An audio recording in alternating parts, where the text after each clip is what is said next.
Hey coin collectors, and welcome to DC Coin World International Coin Channel, and we're doing some Canadian coins finally.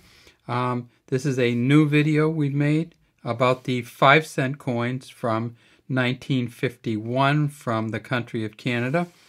As you can see on the front, it says George VI, Dea Gratia Rex. Essentially George VI, by the grace of God, King. And if we go way down in, we can see an HP here on this one. And that's for Thomas Humphrey Paget, who engraved the front of this coin, this image of King George VI, Queen Elizabeth's grandfather. And then over in this one, you see we're having a little trouble getting the light right on this one. And there's a reason for that. We see the same kind of thing. This one looks a little grayish, right? HP, it says here. Now, in 1951, Canada put out two different kinds of nickels, and this was really rare for Canada to put two nickels that were different out in the same year. And it's hard to tell much difference between them, except this one seems a lot more shiny. You can actually see my pen in it, and this one does not have this shine. And the reason is because this one here is a different material than this one. So let's flip this one over first. This is the standard issue 1951 5-cent coin from Canada. And if we get the light just right, let's try a little bit more from here. There we go. We see George Kruger Gray's beaver on the back. And so let's get this a little smaller. There we go. So it says 5 cents at the top. There's a maple leaf on each side of the 5 cents. And it's 5 cents with an S. KG right there, and that's for George Kruger Gray, who was the engraver of these coins.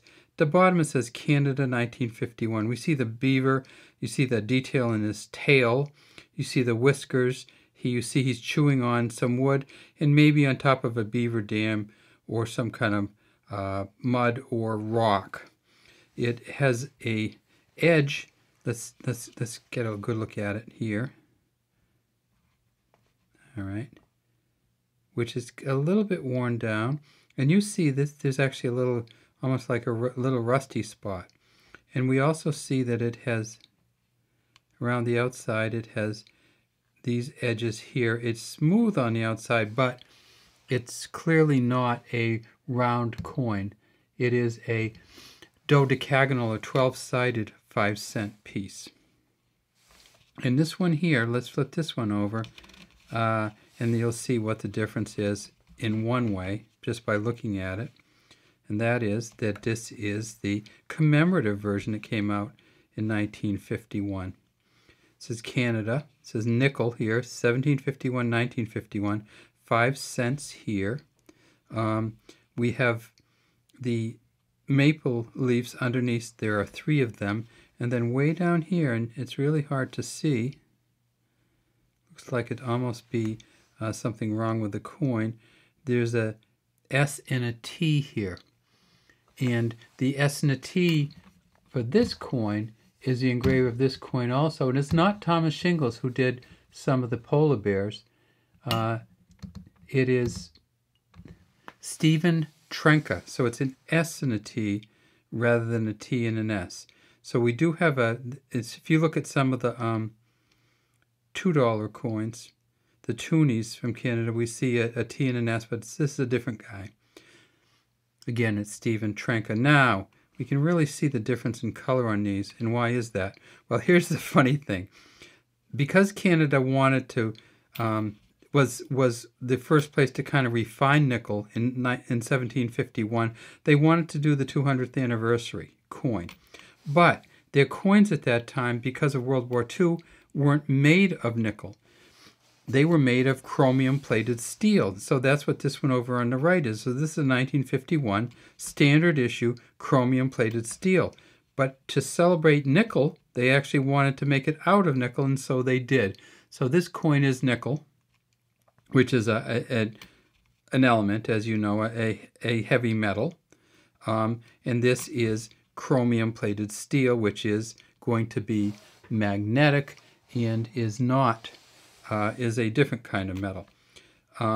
The actual mintages of these is interesting also, because this one, the nickel commemorative, they did 8 million of them, and the chrome-plated steel, the regular beaver one, they did 4.3, so they did about twice as many of these coins.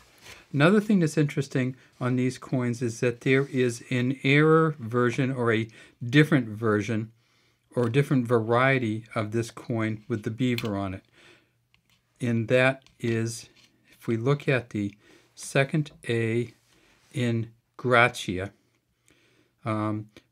there are some of these coins where the tip of that A points to the point, and those coins are valuable.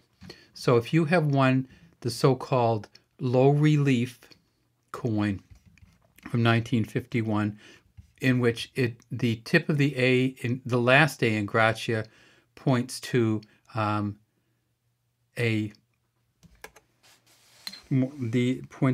of these. Let me see. On the edge, if you have one of those, it's going to be worth bucks. Could be $1 to $3 for one in not very good condition, and it could be more than that, way more than that, for some that are in great condition. There's another thing that is interesting about the 1951 year, and that is there are tons and tons of different kind of error or variety coins. If you go to the website Coins in Canada, you'll see that there are about they list 5 different coins, just general release coins: commemorative, half moon, low relief, missing chrome. If you ever get one of these ones here, missing chrome from 1951, like this, but it doesn't have the chrome on the outside, and it's just a steel, that's worth anywhere between $30 and $300 or $400. Then they also have 20 varieties of the different 5-cent coins here, and they have, again, the die clashes, they have double reverse, they have cuds, they have die cracks. So look at Coins in Canada if you want to get good valuation on any that you might have that error coins. Look at Numista just for general information. And while they only made about 12 million of them, they're not a huge collector issue. And so for the ones that are in this condition, the commemorative here coin is worth 30 to 50 cents, maybe a little bit more, maybe as much as $1, the one on the left.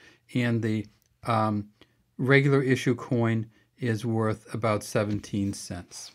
All right, that's all we have today from DC Coin World International Coin Channel. We'd love to have you subscribe to our channel and leave any comments you might have in the comment section.